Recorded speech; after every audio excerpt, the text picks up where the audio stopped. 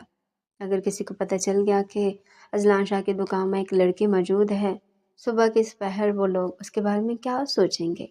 یہ سوچ آتے اذلان شاہ کو بے تحاشا خوف سا محسوس ہوا، کیونکہ وہاں پر موجود تمام دکاندار اسے بہت ہی اچھا، نیک اور شریف انسان سمجھتے تھے اور وہ اپنے کردار پر کسی کو بھی بات کرنے کا موقع نہیں دے سکتا تھا۔ اس نے اپنے ہاتھ میں موجود گھڑی پر وقت کو دیکھا تو 9 بجنے والے تھے۔ اسے اندازہ نہیں ہو سکا اتنا وقت ہو گیا۔ اسے اب ایک اور پریشانی لاحق ہو چکی تھی، کیونکہ بہت ہی جلد اس کا مالک آنے والا تھا۔ اس دکان میں کام کرتا تھا اور وہاں پر تیسرا ایسا ممبر تھا جس پر دکان کا مالک بے تحاشا اعتبار کرتا تھا۔ وہ جانتا تھا اذلان شاہ حافظ قرآن اور بے تحاشا ایماندار ہے، وہ کبھی بھی اس کے ساتھ بددیانتی نہیں کرے گا۔ اسی وجہ سے اس نے اذلان شاہ پر یقین کرتے ہوئے دکان کی چابیاں تک اذلان شاہ کے حوالے کر دی تھی۔ وہی دکان کو کھولتا اور وہی دکان کو بند کرتا تھا۔ دکان کے اوپر یہ کمرہ تھا جو خاص طور پر سیلز مین کے لیے بنوایا گیا تھا، جہاں زیادہ تر اذلان شاہ ہی رہا کرتا تھا، کیونکہ دکان کے مالک کو اذلان شاہ پر بے تحاشا یقین تھا اور وہ اچھے طریقے سے جانتا تھا کہ اذلان شاہ کبھی بھی بددیانتی نہیں کرے گا، کیونکہ وہ ایک نہایت ہی شریف انسان ہے، اور اسی وجہ سے وہ کمرہ اسے دے دیا گیا۔ اور زیادہ تر اذلان شاہ اسی کمرے میں سو جایا کرتا تھا، کہ ان کی دکان زیادہ دیر تک کھلی رہتی تھی۔ اس وجہ سے اسے گھر آنے جانے میں کافی دقت کا سامنا کرنا پڑتا، اور اسی لیے اس نے اپنے گھر والوں سے کہہ رکھا تھا کہ وہ زیادہ تر دکان میں ہی رہا کرے گا۔ وہ چائے اور بسکٹ لے کر واپس آیا اور اس نے پہلے اس لڑکی سے اس کا نام پوچھا، تو اس نے بتایا کہ اس کا نام انایا ہے۔ تو اس نے کہا کہ انایا، یہ لو اور اس کو کھا لو اور چائے پی لو تاکہ تم کچھ بہتر محسوس کر سکو۔ اس کے بعد اسے ایک نئی پریشانی لاحق ہو گئی، کیونکہ اس کا مالک آنے والا تھا۔ تو اس نے سوچا کہ اب میں اس لڑکی کو کہاں چھپاؤں۔ پہلے اس نے سوچا کہ کیوں نہ اسے میں پچھلے گودام میں چھپا دوں تاکہ اسے کوئی دیکھ نہ سکے، لیکن وہ اسے گودام میں نہیں چھپا سکتا تھا۔ اسی وجہ سے اس نے وقت کو دیکھتے ہوئے انایا کو اوپر موجود کمرے میں چھپانے کا فیصلہ کر لیا اور اسے لے کر اوپری کمرے میں چلا گیا۔ اسے کہا کہ تم یہاں پر رکو اور تھوڑی دیر آرام کر لو۔ اذلان شاہ انایا کو اوپر والے کمرے میں چھوڑ کر خود نیچے آ گیا۔ یہ ایک سونار کی دکان تھی جو اس علاقے میں سب سے بڑی اور قیمتی دکان تھی۔ یہاں پر ہر قسم کا زیور موجود تھا۔ دکان کا مالک کچھ ہی دیر میں دکان پر پہنچ چکا تھا اور باقی کے سیلز مین بھی وہاں پر موجود تھے۔ تقریباً آدھا دن آرام اور سکون کے ساتھ گزر چکا تھا۔ اذلان شاہ کا ڈر بھی کافی حد تک ختم ہو چکا تھا۔ وہ بھی پوری دل جمعی سے اپنا کام کر رہا تھا کہ اچانک سے اس کے موبائل پر بیپ سی سنائی دی۔ اس نے جو ہی موبائل فون اٹھایا تو اس میں موبائل اسکرین پر ایک تصویر جگمگا رہی تھی۔ اس تصویر کو دیکھتے اذلان شاہ کے ہاتھ سے موبائل فون چھوٹ کر زمین پر گرا۔ اس کے حواس جیسے معطل ہو گئے تھے۔ وہ ہک دک، حیران، پریشان، شاکڈ کے عالم میں وہاں پر کھڑا کا کھڑا رہ گیا۔